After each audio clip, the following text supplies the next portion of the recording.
the English Constitution will last so long.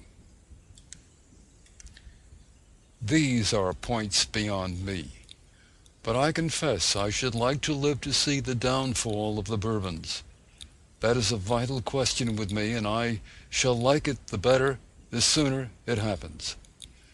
No young man ever thinks he shall die. He may believe that others will, or assent to the doctrine that all men are mortal as an abstract proposition, but he is far enough from bringing it home to himself individually. Youth, buoyant activity, and animal spirits hold absolute antipathy with old age as well as with death.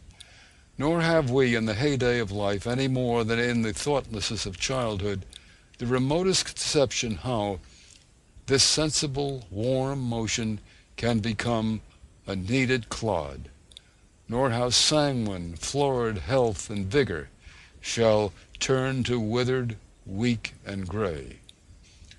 Or if in a moment of idle speculation we indulge in this notion of the close of life as a theory, it is amazing at what a distance it seems, what a long, leisurely interval there is between, what a contrast its slow and solemn approach affords to our present gay dreams of existence. We eye the farthest verge of the horizon, and think what a way we shall have to look back upon ere we arrive at our journey's end. And without our in the least suspecting it, the mists are at our feet, and the shadows of age encompass us. The two divisions of our lives have melted into each other. The extreme points close and meet with none of that romantic interval stretching out between them that we had reckoned upon. And for the rich, melancholy, solemn hues of age, the sere, the yellow leaf, the deepening shadows of an autumnal evening, we only feel a dank, cold mist encircling all objects after the spirit of youth is fled. There is no inducement to look forward, and what is worse, little interest in looking back to what has become so trite and common. The pleasures of our existence have worn themselves out, and are gone into the wastes of time, or have turned their indifferent side to us. The pains, by their repeated blows, have worn us out, and have left us neither spirit nor inclination to encounter them again in retrospect.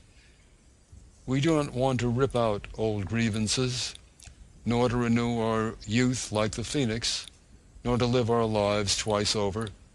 Once is enough. As the tree falls, so let it lie. Shut up the book, and close the account once and for all. It has been thought by some that life is like the exploring of a passage that grows narrower and darker the farther we advance, without a possibility of ever turning back, and where we are stifled for want of breath at last. For myself, I do not complain of the greater thickness of the atmosphere as I approached the narrow house. I felt it more formerly, when the idea alone seemed to suppress 1,000 rising hopes, and wait upon the pulses of the blood. At present, I rather feel the thinness and want of support. I stretch out my hand to some object and find none. I am too much in a world of abstraction. The naked map of life is spread out before me, and in the emptiness and desolation I see death coming to meet me. In my youth I could not behold him for the crowd of objects and feelings, and hope stood always between us, saying, "Never mind that old fellow." If I had lived indeed, I should not care to die. But I do not like a contract of pleasure broken off unfulfilled, a marriage with joy unconsummated, a promise of happiness rescinded. My public and private hopes have been left a ruin, or remain only to mock me. I would wish them to be re-edified. I should like to see some prospect of good to mankind, such as my life began with. I should like to leave some sterling work behind me. I should like to have some friendly hand to consign me to the grave. On these conditions I am ready, if not willing, to depart. I shall then write upon my tomb, grateful and contented.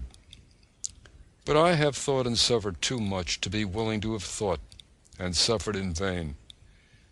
In looking back, it sometimes appears to me as if I had in a manner slept out my life in a dream or shadow, on the side of a hill of knowledge, where I have fed on books, on thoughts, on pictures, and only heard in half murmurs the trampling of busy feet or the noises of the throng below.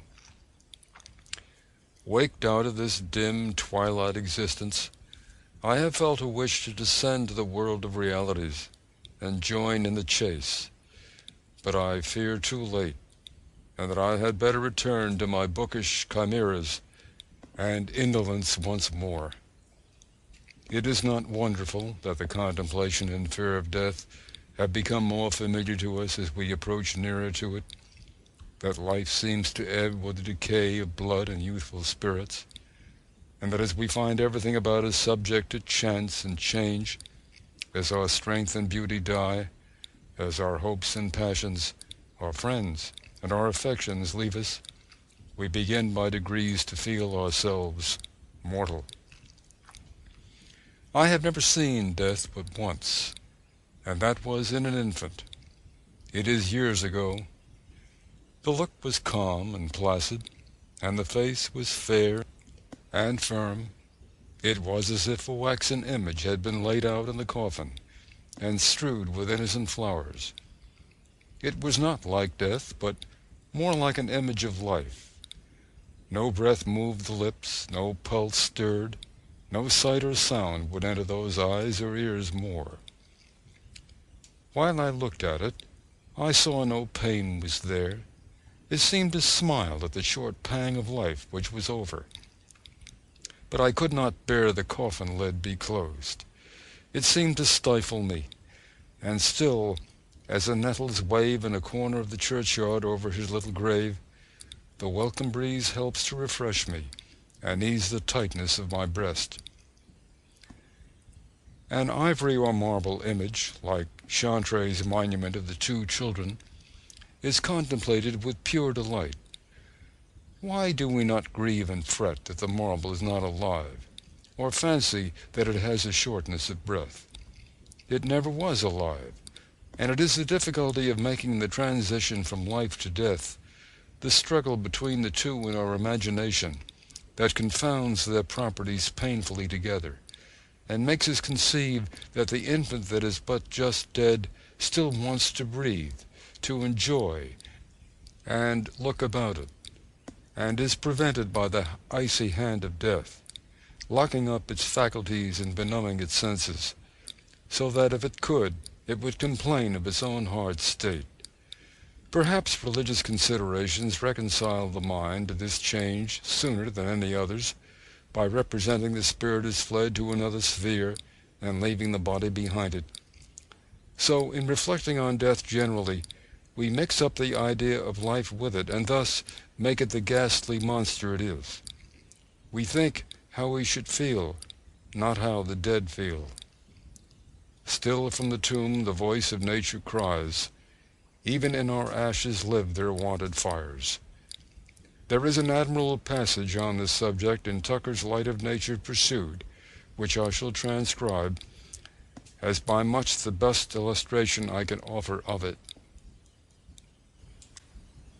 The melancholy appearance of a lifeless body, the mansion provided for it to inhabit, dark, cold, close, and solitary, are shocking to the imagination. But it is to the imagination only, not the understanding.